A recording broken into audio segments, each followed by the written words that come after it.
네, 이 시간에는 기혈 담화, 그러니까 한의학에서 기혈증, 혈증 어떻게 변증하는지 원장님들께서 정말 잘 아시는 분야겠지만 진짜 이제 국시에 나와 있는 조문들, 교과 조문 말고 진짜 동의보감에서 나와 있는 기혈혈을 살펴보자라는 거죠.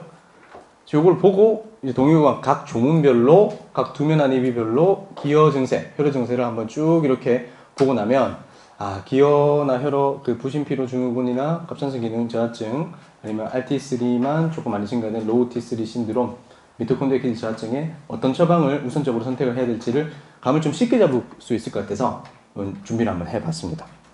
좀 편하게 들으십시오. 여기는 별 내용이 어떻게 보면 또 크게 없는 부분이라. 그래서 뭐 신편, 변증편 이렇게 보면 변, 기혈, 담화, 기혈과 담음, 그 다음에 화, 한혈을 구분해서 치료해라. 이런 이야기를 한의학 치료의 대법으로 이야기를 하고 있습니다. 그래서 기여와 양어가 있는데 아까 제가 계속 말씀드렸던 것처럼 이거는 대사 기능에 저하다. 혈어와 이거는 부신 기능에 저하다. 이렇게 보시면 되고요. 뭐 한혈 같은 경우는 한증은 감염 요인에 의해서 유발되는 오한 증세로 한증이 생길 수도 있고요. 그리고 대사 기능 저하증에 의해서 발생하는 뭐 체온 및 맥박, 혈압 감소도 한증에 해당할 것이고요. 열증 같은 경우도 염증에 의해서 유발되는 발열 증세도 한의학에서는 열증이다, 화열이다 이렇게 이야기를 했고요. 대사 기능 항진에 따른 체온 및 맥박, 혈압 증가 여기에서도 열증이다, 화열이다 라고 이야기를 했다. 이 부분이 좀 되게 정의가 중요할 것 같아요. 상한론에서 이야기를 하는 발열 오한할 때 그 발열하고 동의보감 화문에 나오는 발열 패턴은 완전히 개념이 다른데 이름이 발열이다 라고 되어 있다 해서 그걸 혼동을 하거나 헷갈려 버리면 안 되기 때문에 일단 한번 짚고 넘어가기 위해서 제가 이렇게 한번 가볍게 정리를 한번 해봤습니다. 지금 저희가 뭐 봐야 되는 패턴 당연히 염증에 의해서 유발되는 발열이나 뭐 감염 요인에 의해서 유발되는 오한 증세하고는 좀 거리가 멀겠죠. 그래서 동의보감에서 진짜 조문에서는 기여, 혈어에서 뭐를 강조하느냐? 일단은 여기에서는 일절혈증, 일경야중. 그러니까 혈증은 낮에는 가볍고 밤에는 무겁다. 밤에는 중해진다. 라는 이야기를 하고 있습니다. 나머지 기증이 뭐 음수한다, 혈증이 불음수한다 이런 것들은 그냥 참조로 넘어가시고요. 여기에서 말하는 혈증은 정확하게 혈어증이라기보다는 혈증에 더 가까운 이야기도 많이 있기 때문에 참조상으로 보고 넘어가겠습니다. 나중에 기병 즉 그러니까 기혈병이 있으면 마목이 생긴다라고 하는 부분은 동의보감 피문에 마목문에 실제로 이 이야기가 또 나오기 때문에 보증기 마목방을 쓰는 조건이거든요. 그래서 이거는 기억을 하시면 좋겠다라는 의미에서 체크를 했고 나머지 여기서 말하는 혈증들은 혈허가 아니에요. 예, 어혈에 해당하는 내용이기 때문에 동의보감 전기신혈 중에서 혈편을 보시면 이와 유사한 내용들이 많이 나옵니다. 혈증에서. 그래서 이거는 별로 보실 내용이 없습니다. 자, 기혈 변증 체크 포인트 1. 음혈어증은 밤에 심해진다. 양기혈증은 낮에 심해진다. 이거를 동의보감을 살펴보면 엄청나게 반복적으로 이야기를 하고 있어요. 그래서 이 부분은 조금 중요하게 생각해 볼 필요가 있습니다.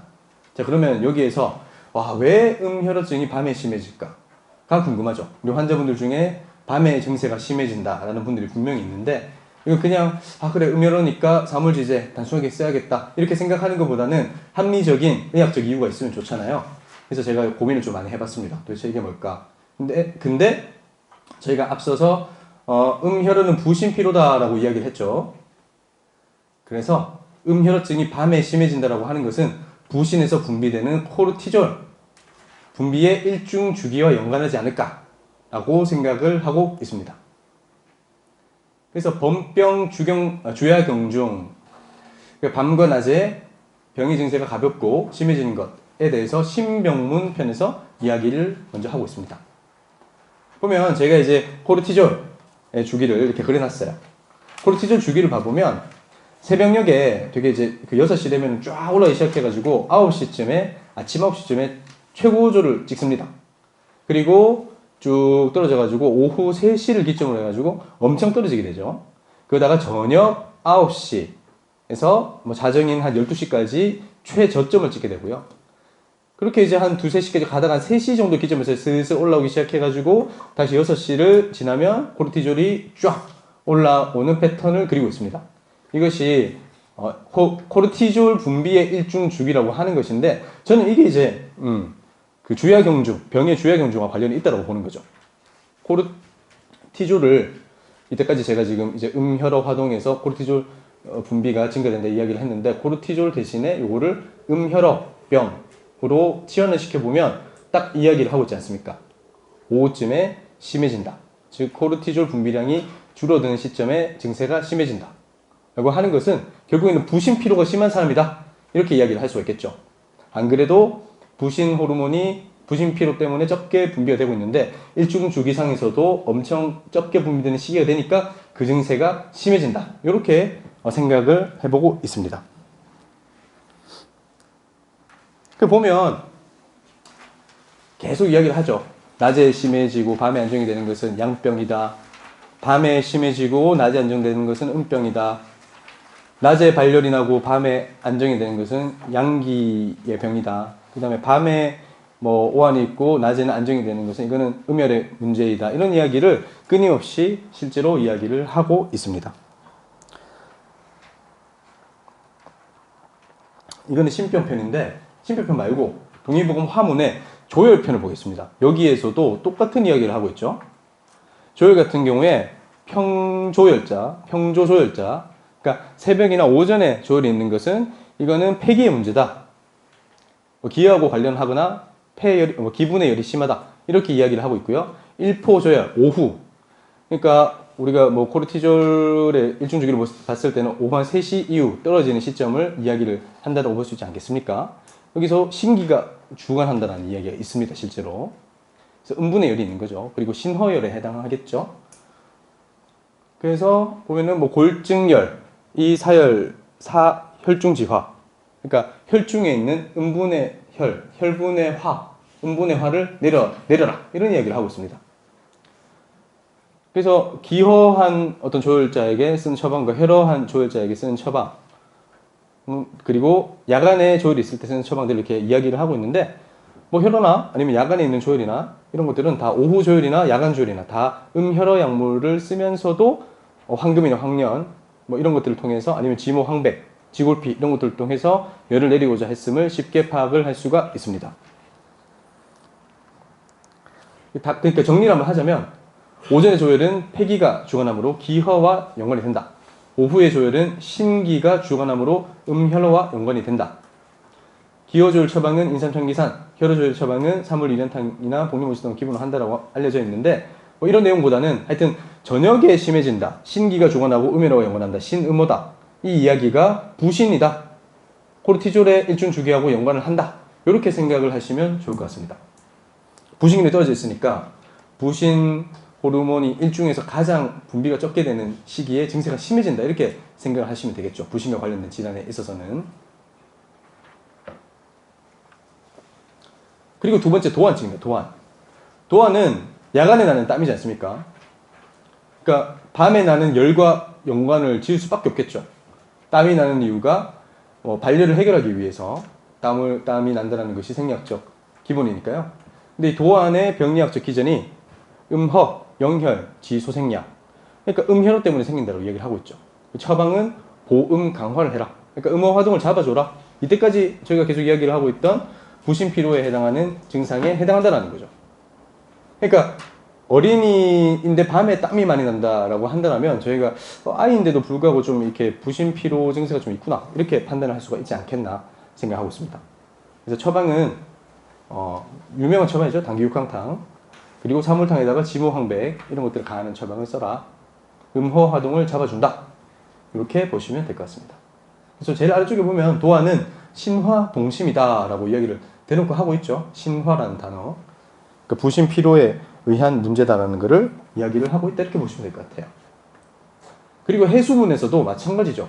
해수문에서도 오후에 해수가 심해지는 것은 음허 때문이다 라고 이야기를 하고 있고요. 제일 아래쪽에서 야수, 밤에 심해지는 기침 같은 경우도 이건 음분의 화가 원인이니까 음분의 화를 내려줘라. 그러니까 보음혈을 하고 강화를 시켜줘라. 화를 내려라. 이런 이야기를 하고 있습니다. 그렇기 때문에 부신피로 증후군에 막 체크를 해놓으셨던 환자가 기침이 오래됐습니다. 감기가 한 달 동안 낫지 않습니다. 라고 한다라면 이쪽 처방을 쓰면 되겠죠.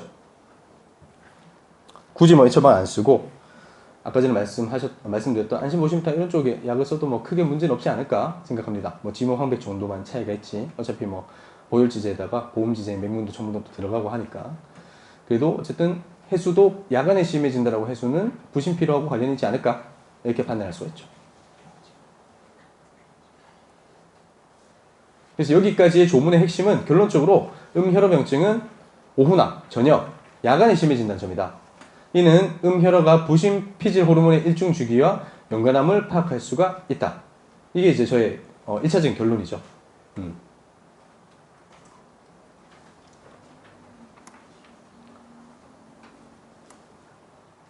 아까 이건 다 말씀을 드렸던 내용이고요.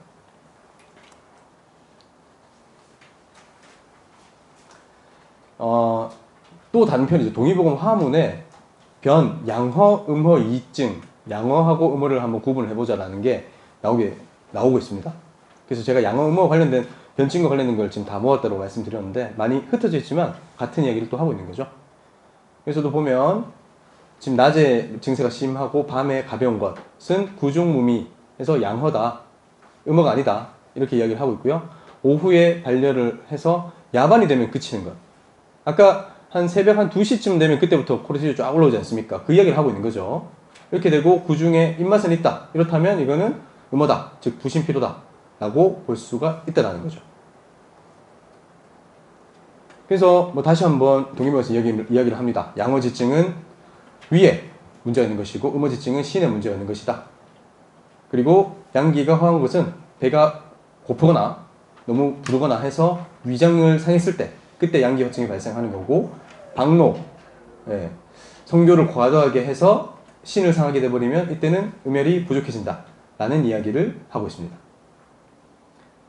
그리고 이 기허혈허 치료법, 기허혈허 치료의 대법이 어디에 나오냐면 우리가 뭐 그냥 그 신병이나 변증편에 나오거나 아니면 허로편에 나와주면 좋은데 그게 아니고 다른 조문이 아닌 화론편에서 나온다는 것이 특징입니다. 그러니까 화론편을 봐야 기허혈허를 치료할 때 어떻게 해야 되는지를 알 수가 있다. 이렇게 보시면 되는 거죠. 뭐 음혈은 사물타, 양기는 사물타 이거는 뭐 여러 가지 뭐 문에서 다 볼 수 있는데 이것이 아니라 치료의 대법, 음혈을 치료할 수 있는 방법, 양기를 치료할 수 있는 방법 아니면은 뭐 혈어와 기허가 섞여 있을 때 치료하는 방법에 대해서는 요 화열편을 봐야 된다는 게 핵심인데요. 일단 약물에 있어서는 가몬지제를 사용을 해서 보양기를 해라, 양기를 보해라 라고 이야기를 하고 있고요. 고한지제를 사용해서 보음혈을 하라 라고 되어 있습니다. 그래서 4군자로 보기를 해야 되고 사물탕으로 보혈을 해라 라고 이야기를 하고 있는데 여기서 이제 중요한 게 사실 고한으로 보음혈을 하라 라고 되어 있지만 실제로 음혈을 보강한다라고 알려져 있는 약재들은 감고한이죠. 감고한. 그러니까 고한에 열을 내려준다는 개념이고 감한이 진액을 보충하는 개념이다 보니까 음혈을 보한다는 개념에서는 고한만 들어있는 약재는 없습니다. 실제로 교과서의 기미기경론 편을 이제 살펴봐 보면 감한이 핵심이에요. 감한. 감이 들어가야지 항상 보의 개념이 있습니다. 감온이 되면 기를 보한다. 감한이 되면 진액을 보한다. 이렇게 생각을 해주시면 되거든요. 그래서 이거는 실제로 고한이보다는 감고한으로 보는 게 더 합당하다. 이렇게 말씀드릴 수가 있을 것 같고요. 그리고 아래쪽에서 기혈양허 할 때는 감온지제로 보기만 해도 된다는 이야기를 하고 있어요. 기혈양허 할 때는 감온지제로 보기만 우선 해도 기가 왕성해지면 혈도 좋아지기 때문에 사실 기혈 구호일 때는 기혈을 동시에 보호하는 팔물탕을 써도 좋지만 일단은 우선에 사군자탕만 써도 좋아질 수가 있다는 이야기를 하는 것이 특징이죠. 여기에 대한 설명을 이렇게 하고 있는 거죠. 기혈이 둘 다 화할 때는 보기를 하고 나면 기가 왕성해져서 혈을 자동적으로 만든다. 뭐 실제 처방에서는 보기약, 합보혈약을 제시를 팔물탕을 많이 쓰지만 근데 기혈 구호에는 보기약만 써도 되고 보기엔 보혈약을 써도 된다. 이렇게 생각을 하시면 될 것 같아요. 이게 무슨 말인지 좀 헷갈릴 수가 있는데 제가 마지막에 정리를 한번 해드리겠습니다. 반대로 이게 중요하죠. 혈허만 있고 기불허, 기혈증이 없다 이럴 때는 가몬지제를 쓰지 말라고 되어 있죠. 그러니까 정말 그 임상에서 쓸 때의 중요점은 갑상선 기능이 항진이 되어 있는 사람들 같은 경우에 대사 기능이 항진된 사람이라서 기허는 보이지 않을 때 이럴 때 인상 같은 것들을 잘못 때려 넣어버리면 오히려 증세가 더 심해진다 이렇게 보시면 되겠죠. 제가 갑상선 기능 항진제 그레이브스병이 심해졌던 요인이 제가 이제 부원장 할 때 거기 있는 그 경호과를 매일같이 먹었어요. 하루에 3알씩. 예, 그래서 되게 심해진 것 같아요. 예, 실제로. 너무 막 번열이 뜨더라고요. 인삼과 벌꿀이 너무 좋은 벌꿀로 만들고 너무 좋은 인삼으로 만들어서 그런 것 같아요. 그래서 보기약을 써서 기가 왕성해지면 실제로 음혈이 점차 감소한다는 표현이 있죠. 그러니까 기허증이 없는데 보기약을 쓰는 거는 정말 위험하다. 이게 제일 핵심 포인트죠. 음허증이나 혈허증이 없는데 보혈약을 쓰는 것은 문제가 된다는 말이 전혀 없어요. 근데 기허증이 없는데, 기허증이 없고 혈허증만 있는데 보기약을 막 써버리면 오히려 음혈 손상이 더 심해진다는 것이 핵심 포인트입니다. 그래서 기허가 있냐 없냐를 가리는 것, 갑상선 기능에 저하가 있는지 아니면 갑상선 기능에는 문제가 없는지를 생각해 보는 것, 미토콘드리아 기질 저하증의 패턴이 있는지 없는지를 생각해 보는 것. 제일 쉬운 방법은 체열 측정, 혈압, 그 다음에 맥박 측정을 통해서 약간 이렇게 항진되어 있는 분들 있지 않습니까? 뭐 한 78회 정도, 82회 정도 뛰고 혈압도 조금 높고 이런 분들 같은 경우는 인삼을 쓰지 말라는 거죠. 뭐 소음인들 같은 경우는 쓰셔도 크게 걱정 없이 인삼을 써도 되겠지만 하여튼 다른 체질들은 하여튼 인삼을 쓸 때는 확실하게 감별을 해가지고 진짜 인삼은 너무 대사기능 저하가 확실하다. 혈압도 120에 뭐 80 나와야 된다. 전혀 안 나오고 100에 60밖에 안 나온다. 체온도 기초체온이 측정해봤더니 36.1도밖에 맨날 안 나온다. 맥도 엄청 무력하고 친미하다. 이럴 때만 사혼자 계열, 그러니까 인삼 환기를 뭐 쓰라라는 거죠. 보증기를 써라라는 건데 그게 아닐 때는 보기지제를 함부로 쓰지 마라. 그러니까 보기지제를 한의원의 보증기탕을 우선적으로 상비할 것이 아니라 제가 말씀드리고 싶은 거는 피로에 쓰기에 우선적으로 상비해야 될 거는 보음혈지제다라는 것을 여기에서도 확인할 수가 있습니다.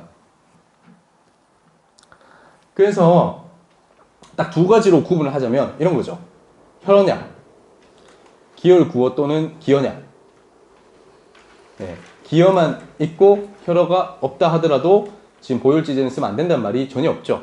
그리고 동의보감에서 살펴보시면 기혈라고 해놓고 팔물탕을 쓴 케이스가 너무너무 많습니다. 그리고 기혈양어 이쪽에다가는 당연히 뭐 팔물탕을 써야 되고 또는 아까 보기약만 써도 된다고 했기 때문에 기혈양어냐, 기혈냐는 사실은 팔물탕을 써도 되고 보증기탕 또는 뭐 사군자탕만 써도 된다. 이렇게 생각을 하시면 될 것 같아요. 하지만 기허가 없는 상황, 혈어만 있을 때, 이럴 때는 절대 보기제를 쓰면 안 된다. 이럴 때는 보음혈제만 써야 된다고 하는 것이 동의보감에서 굉장히 강조하고 있는 파트다 이렇게 보시면 되고요. 이걸 현대적으로 해석을 하자면 피로해가지고 부신피로 초기에 그러니까 막 노르에피네프린 아니면 코르티졸 이런 것 때문에 열이 막 체열이 올라가 있고 갑상선에 항진 증세로 나타나고 있는데 거기다가 대사기능을 더 항진시켜버리는 인삼이나 황기 이런 약들을 써버리면 혈로 증세가 더 심해진다. 혈이 말라버린다. 뭐 이런 이야기라는 거죠. 그래서 이것만 기억을 하시면 됩니다. 그래서 이거를 되게 제가 강조를 해놨죠. 혈어만 있을 때는 보기약을 쓰면 안 될 것을 확실하게 강조하고 있다. 이 부분만 기억을 해라. 혈어만 있을 때는 보기약을 쓰면 안 된다. 나머지는 그냥 뭐 크게 상관없다. 기혈증 체크만 확실하게 갑상선 기능 저하의 패턴들이 확실하게 보인다면 그때는 뭐 팔물을 써도 되고 아니면은 그냥 자군자만 써도 된다. 이야기가 핵심 포인트입니다. 그래서 갑상선 기능 항진증일 때 함부로 인삼을 사용하게 되면 굉장히 증세가 심해지는 것을 쉽게 확인할 수가 있어요. 실제로 소음인 분들은 사실 갑상선 기능 항진증이 저는 임상하면서 많이 못 봤는데 원장님들 많이 보셨는지 궁금하네요. 소음인들은 갑상선 기능 항진증 패턴들이 거의 없더라고요. 실제로. 그리고 뭐 소양인들, 토양체질, 토음체질들은 갑상선 기능 항진증이 너무 많아가지고 갑상선 기억력이 항상 있는 게 이제 소양인이시더라고요. 그래서 뭐 소양인만 갑상선 기능 항진이 있다 이런 표현은 전혀 적절하지 않지만 확실히 높은 빈도로 유발이 된다는 것을 알 수가 있어요. 그래서 그런지 이재만 선생님도 인삼이나 홍삼 뭐 이런 약제들, 대사기능을 강화시킬 수 있는 약제들을 일절 쓰지 않았던 것이 그런 이유가 아닐까 싶습니다. 그래서 사실 소양인 환자분들은 좀 대사기능 저하증이 실제로 많이 보이지도 않지만 약간 보인다 하더라도 뭔가 인삼이나 황기, 뭐 보줄기탕 이런 쪽을 쓰기에는 정말 손이 좀 잘 안 갑니다, 사실. 똑같은 이야기를 계속 하고 있는 거죠. 네. 이거는 보시면 됩니다. 혈어가 있으면서 기혈가 없을 때는 기혈약을 쓰는 거를 굉장히 조심해야 된다. 노만 보시면 되겠죠. 나머지는 다 예스다. 혈어 기혈 둘 다 있어도 복약도 써도 되고 기혈 고약도 써도 되고, 혈어 없고 기혈만 있어도 복약도 써도 되고 기혈 고약도 써도 되고, 그러니까 팔물탕, 뭐 보증기탕은 뭐 얘를 써도 되고 저를 써도 되고, 사문제탕도 마찬가지다 이렇게 보시면 되고, 보혈약만 써야 되는 사람한테 팔물탕 쓰면 안 된다. 보혈약만 써야 되는 사람한테 이거를 필요하다 해가지고 노건이니까 예전에 병인론에서 보증기탕이 일본에 했으니까 남자니까 무조건 보증기겠네라고 해서 사용을 하면 안 된다는 거죠. 남자가 기혈증이 많고 여자가 혈증이 많다. 이것도 상당히 좀 틀린 내용인 것 같습니다.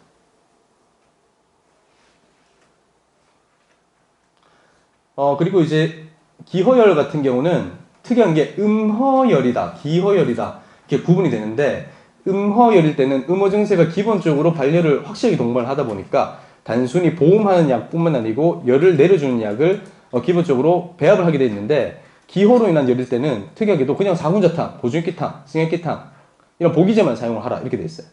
그러니까 기호로 인한 발열이 있다 하더라도 청열제를 배합하지 않는다. 그냥 기호만 해결해도 발열이 낫는다. 이렇게 이야기를 하고 있는 것으로 볼 때 좀 기호로 인해서 유발되는 발열 같은 경우는 막 진짜 심각한 발열이라기보다는 환자가 자극하는 정도의 열감이 아닐까라는 생각을 좀 해볼 수가 있죠. 어찌됐든 기호라고 하는 것은 대사기능 저하니까 실제로 막 열이 올라오는 이런 패턴이 아니지 않을까라고 하는 거죠. 그래서 기초 체온의 상승을 동반하지 않을 가능성이 높다는 게 핵심 포인트죠. 기호열이라고 하는 것은 환자가 엄청 피로해서 이렇게 나타나는 조금 이렇게 자극적인 열감에 해당하지, 기초 체온을 측정했을 때는 뭐 내나 36.7도 이 정도다. 이런 개념이고요. 진짜 부신 피로 환자들은 체크를 해보면 37.2도, 3도 이렇게 많이 나오시더라고요. 감기 안 걸리는데도 불구하고. 환자가 스스로 이야기해요. 원장님, 한번 교육을 하고 나면, 설명 막 하고 나면, 원장님 요즘 아침마다 체온을 체크해보는데 계속 37.1도가 유지가 돼요. 37.2도가 유지가 돼요. 이런 말씀을 정말 많이 하시거든요. 부신피로 환자분들은. 그래서 그러면 계속 보부신제에서 계속 조금 더 드십시오라고 얘기를 하죠. 먹으면 컨디션이 많이 좋아지신다고 하고. 한 3개월쯤 먹으면은 이제는 좀 괜찮아졌어요 하고 이제 중단을 하기도 하고요. 그래서 혈호로 인한 발열에는 단순히 사물탕 구조만 쓰지 않는다. 기호로 인한 발열에는 그냥 보증기탕만 써도 낫는다라고 이야기를 하고 있는데, 혈호로 인한 발열에는 사물탕 구조에다가 치자 확연을 가하거나 화열을 내려준 약제가 반드시 배합이 된다. 이게 이제 음혈호가 기본적으로 화동을 항상 동반하는 패턴이기 때문에 그렇지 않나 생각을 할 수가 있습니다. 그래서 음혈호로 인한 발열은 이렇게 화를 확 내려주는 약제를 배합하는 것으로 볼 때 대사항진에 의한 발열이 동반되는 패턴임을 확실히 확인할 수가 있다라는 것을 확인할 수가 있죠. 그래서 음혈호 플러스 화동이 약간 소모성 질환에 의해서 대사 기능이 항진된 패턴이다. 이렇게 기억을 하시면 될 것 같아요.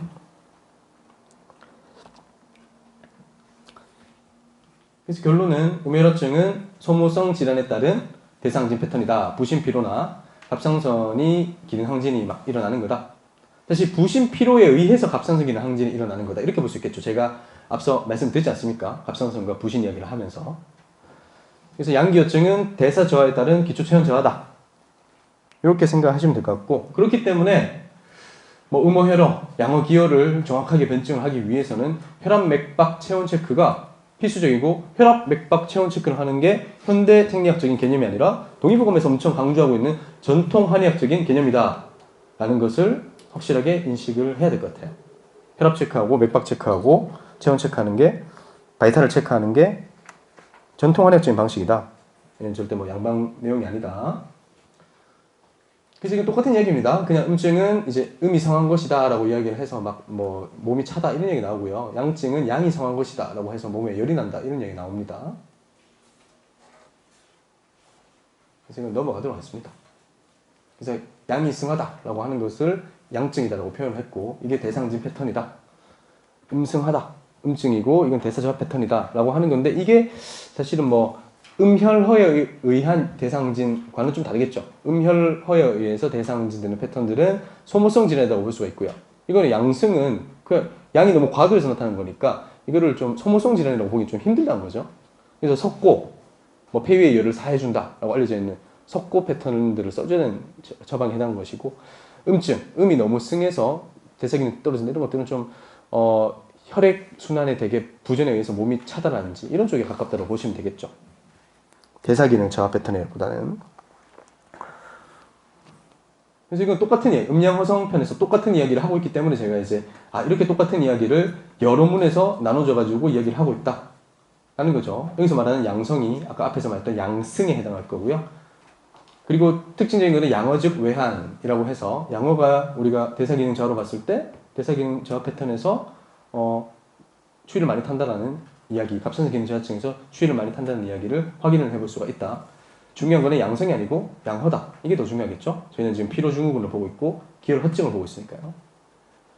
그리고 음어 생내열, 음어증에는 열이 발생한다. 또 여기도 이야기를 하고 있죠. 그리고 그것이 원인이 뭐냐? 유소 노건, 노건에 의해서 음어 발열이 생긴다. 이게 핵심입니다. 노건이라고 하면 이동원 선생님의 영향 때문에 보증기탕만 먼저 떠오릅니다. 저도 사실 그렇긴 하고요. 그리고 예전에 병일론의 영향 때문에 노건이라고 하면 일단 보증기탕이 먼저 떠오르는 게 기본적인 상식인 것 같아요. 근데 그게 아니라 오히려 노건의 음허증을 우선적으로 떠올려야 된다. 계속 반복해서 제가 말씀드리고 있죠. 음혈허증을 먼저 떠올려라. 안심보심탕을 기본 처방으로 해라. 보증기탕 말고 안심보심탕을 기본 처방으로 해라. 기여가 없는데 보기약을 쓰면 큰일 난다. 이거는 아까 봤던 내용이라서 넘어가겠습니다. 그래서 양어증은 대사기능 저하와 양어성이 크다. 양성증은 대사기능이 항진된 상황이다. 음성증은 혈액순환 문제에 따라서 체온 저하와 관련이 있다. 음어증은 소모성 질환에 의해서 대사기능이 항진되는 상황이다. 그 양성증의 대사기능 항진과 음어증의 대사기능 항진은 치료법 자체가 완전 다르다. 이게 핵심이죠. 치료법 자체가 완전 다르다. 여기도 좀 다르겠죠. 음성증 같은 경우는 부자나 육계 이런 쪽 심혈관계 쪽에서 혈액순환을 확 시킬 수 있는 약제 위주로 쓰는 쪽 패턴이 될 거고, 양어증 같은 경우는 보증기탕을 일단 위주로 하면서 부적기를 좀 가감하는 형태가 될 것이고 좀 차이가 나겠죠. 여기서는 양성증 같은 경우는 속고지제를 사용하거나 치자나 이런 걸 사용하는 패턴이 될 거고요. 음어증 같은 경우는 사물탕에다가 지모황백이라든지 지구골피라든지 황금, 황련, 치자 이런 것들을 가하는 형태에 해당할 것이다. 이렇게 보시면 될 것 같아요. 그래서 계속 말씀드렸지만 양어증은 갑상선 기능 저하, 미토콘드리아 기질 저하, 음어증은 갑상선 기능 항진, 부신피로 증후군 1단계하고 연관이 된다. 여기서 발생하는 갑상선 기능 항진도 본질 처음부터 발생한 게 아니고 오히려 부신피로 증후군 때문에 코르티졸이 상승하게 되면서 갑상선 기능 항진이 유발되는 것이다. 아까 말씀드렸죠. 세포에서 갑상선 저항이 일어나서 갑상선 호르몬이 정상적으로 분비가 돼도 세포에서 쓰지 못하기 때문에 상대적 과잉을 유발한다. 그런 개념이라고 보시면 됩니다. 그래서 기쇠 즉 실냉, 기가 차하면 몸이 차다. 계속 이야기를 하고 있네요. 기여하면 대사 기능이 떨어지기 때문에 몸이 차다. 오한증에서도 마찬가지다. 양허는 오한이고 사군자탕을 써라. 음허는 오한도 있지만 발열이 확실하게 존재한다는 거고, 사물탕에다가 이진탕 합방을 쓰고 지모황백을 써라. 그래서 양으로 인한 오한에는 사군자탕 가감을 쓴다. 음으로 인한 오열에는 이진탕이 중요한 게 아니고 사물탕 플러스 지모황백 지골피 요 패턴을 같이 쓴다. 이렇게 보시면 될 것 같아요. 그래서 세 번째는 이제 양기어증 같은 경우는 체중이 증가하는 패턴, 음혈어증은 체중이 감소하는 패턴. 그러니까 요즘 체중이 증가하느냐 아니면 최근 들어서 체중이 감소하느냐 이것만 가지고도 우리가 어느 정도 어떤 약을 써야 될지 감을 잡을 수가 있죠. 이거는 비수변병후라는 동의보감 조문편을 보면 정확하게 나오게 돼 있어요. 뚱뚱한 사람은 비는 아까 봤던 조문이죠. 기허생한, 한생습, 습생담. 그래서 뚱뚱한 사람이 한습이 많다. 그러니까 이거는 그러니까 갑상선 기능 저하증이 오면 뚱뚱해진다. 그리고 갑상선 기능 저하증이 오면 추위를 많이 탄다. 그리고 갑상선 기능 저하증이 오면 고지혈증이나 중성 지방이 증가하는 패턴들이 많이 발병한다는 것들을 한꺼번에 모아놓은 거죠. 기허가 갑상선 기능 저하, 비인이 뚱뚱해진다. 습담이 고콜레스테롤 혈증하고 연관시킬 수가 있다. 한이 오한을 그 대사 기능 저하에 따라서 체온이 떨어진다. 이런 내용들을 이야기를 하고 있다 보시면 될 것 같아요. 자, 마른 사람은 반대로 정반대죠. 뚱뚱한 사람이 기혈라고 했는데 마른 사람은 혈어다. 그래서 열을 발생시킨다. 그래서 굉장히 건조해진다. 그래서 마른 사람한테는 열과 건조함이 많다. 소모성 질환에 의해서 갑상선 기능 항진증에 의해서 쫙쫙 살이 빠지는 패턴들을 이야기를 하고 있다. 이렇게 보시면 될 것 같아요. 제가 지금 몸무게가 72kg인데 그레이브스병, 갑상선 기능 항진증을 앓았을 때 52kg까지 한 20kg 정도 빠졌어요. 네. 그걸 생각하시면 될 것 같아요. 그래서 갑작스럽게 체중이 감소한다라고 하면 우선적으로 이 상황 음혈을 좀 보호해줘야 되는 상황이구나. 부신피로와 갑상선 항진이 동시에 왔겠구나. 이렇게 생각하시면 될 것 같고요. 그래서 똑같은 이야기죠. 뭐 뚱뚱해지면서 얼굴이 허옇게 되면서 얼굴이 붓는 사람들은 양호다. 마르고 얼굴이 시꺼먼 사람들은 음호다. 그리고 또 얼굴이 막 검어지는 것도 사실은 이 부신하고도 관련이 되게 많죠. 부신피로 패턴에서 멜라닌 색소 침착이 발생을 한다라고 알려져 있거든요. 그래서 피부의 착색이 발생한다라고 이건 딱 나와 있어요. 이것과 면창흑과 관련을 한다는 거죠. 그래서 이렇게 보면 참 동의보감의 이야기가 굉장히 정확한 이야기를 하고 있는 게 아닐까. 그냥 허투루 쓴 이야기가 거의 없다. 특히 의학인문 이천쌤이 굉장히 좀 뛰어나신 분인 것 같아요. 현대내과학하고 너무 잘 맞고 현대해부학하고도 너무 비슷한 이야기를 진짜 많이 하세요. 약간 다른 금원사대가하고는 약간 결이 다른 분이 아닐까 생각하고 있습니다. 제가 볼 땐 진짜로 사람을 많이 해부를 해보신 것 같아요. 그리고 맥이 되게 중요하죠. 이게 보통 맥이 되게 약해야 우리가 혈호다. 맥이 약해야 기어 혈호다라고 생각하는데 허증 초기는 오히려 현맥이다라는 것이 특징입니다. 사실 쌍화탕의 정맥이라 해야 될까요? 쌍화탕을 쓸 수 있는 맥이 현세맥 또는 현맥이다. 이렇게 현대맥에도 쓴다. 이렇게 나와 있거든요. 그래서 허증 초기에는 오히려 현맥이 나타난다는 것이 특징이고 호루가 오래 진행이 되어야 친미양맥으로 바뀐다. 진짜 약한 맥으로 바뀐다. 이것이 되게 중요한 것 같아요. 왜냐면 환자 맥진할 때 맥이 좀 세게 뛴다 해가지고 튼튼하네요. 이렇게 이야기를 하면 안 되잖아요. 오히려 현맥, 강한 맥일 때도 우리가 충분히 보혈지제 또는 보기지제를 써야 되는 상황이 올 수가 있다는 거죠. 그래서 여기에서도 뭐 그런 이야기를 쭉 하는 거예요. 험맥에는 현증이 많다. 현맥이 오히려 많다. 그리고 맥 친미 무력은 오히려 기여가 되게 심해졌을 때 나타난다. 맥 현하면서 미할 때는 혈허증이다. 근데 맥이 아주 삽해져 까끌까끌해지면서 뭐 여우점사맥이라고 이야기를 하죠. 아니면은 뭐 우리가 뭐 괄주피라고 얘기를 하기도 하는데 제가 이제 생각하는 생맥이나 산맥 같은 경우는 그런 표현보다는 환자분에서 나타나는 패턴들은 우리가 한 고속도로를 한 80km, 90km 정도 밟다가 그러니까 많이 밟는 건 아니죠. 그러다가 그 상태에서 브레이크를 딱 밟았을 때 따다다다다다 미끌리는 느낌, 그게 이제 맥이 느껴지는 분들이 있더라고요. 그래서 그런 경우가 보통 생맥이나 산맥에 해당한다고 저는 보고 있고 그 맥이 나온 사람들이 실제로 그 부신피로 증후군에 해당하는 증상들을 엄청나게 많이 체크를 하는 경우가 많이 있습니다. 그래서 이것만 기억을 하시면 되고 어찌됐든 현맥이 허로맥이다. 세현맥이 허로맥이다. 이런 이야기를 반복해서 하고 있습니다. 현맥이 되게 중요하죠. 현맥. 탄력이 되게 있고 막 검은 거 튕기는 것 같고 이런 조금 이렇게 확실하게 탄성을 가진 맥이 나타난다 하더라도 특히 대맥에다가 현맥이 합쳐져 버리면 되게 세게 느껴질 수 있잖아요. 그렇다 하더라도 이게 허증이다라는 거죠. 허로다. 굉장히 중요합니다. 그리고 이 동의보감 노건상문에 나와 있는 조문이거든요. 내상 노역. 노역을 막 엄청 해서 내상이 있는데 할때맥이 나온다.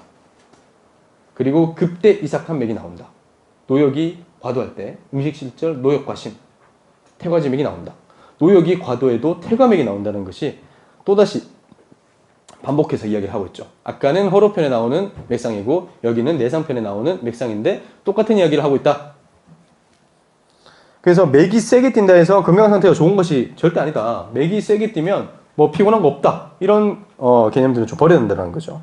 오히려 맥이 세게 뛰면 환자분한테 너무 세게 뛰는 게 되게 안 좋은 건데 라고 얘기를 하면서 내장기에 피로가 많이 이제 누적이 되게 되면서 장기로 이렇게 보내야 되는 혈류량이 좀 늘어나야 되다 보니까 심장의 박출량이 증가돼가지고 맥이 오히려 좀 강하게 뛰는 거다. 이런 멘트를 하는 게 좀 필요하죠. 왜냐면 환자분들이 저희가 이렇게 맥을 짚으면 자기가 꼭 이렇게 짚어봐요. 진짜 약한지 이렇게. 자기가. 자기가 짚어봤는데 현맥 나오신 분들은 강이 뛰는데 원장이 맥이 너무 약하다 이래버리면 좀 이상하게 생각할 수가 있더라고요. 그래서 정확하게 설명하라.